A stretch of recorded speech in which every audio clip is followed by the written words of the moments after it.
Part B of Part 1, Hosea 6 through 11. Talk is cheap.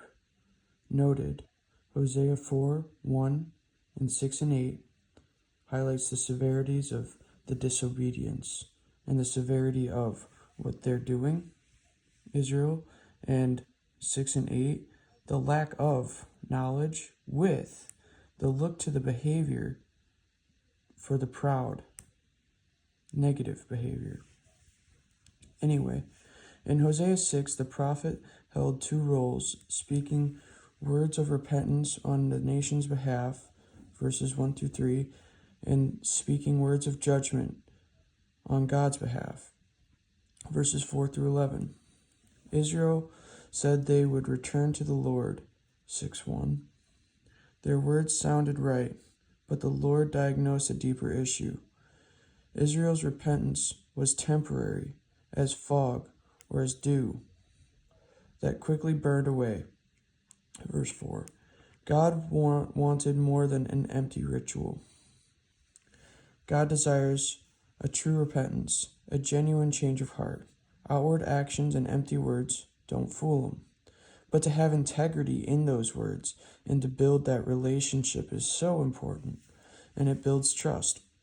Anyway, that was something I mentioned, because he can see through them, the realities of our hearts. Genuine, is it?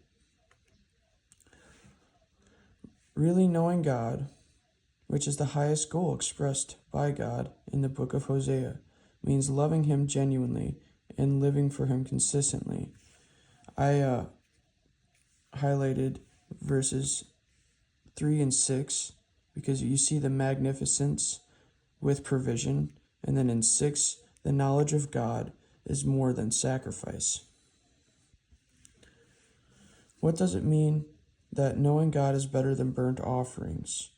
How can a person be sure that they know God in the ways he expects? By knowing/application of the word, sinful nature loses power in relationships shared. By experiencing God's divine nature and power, testimonies from his glory, as well as passion in ourselves, they can see testimonies and truth every day. How can a person be sure that they know God? That was the second answer. Thank you for listening. I'll have all the scripture noted below.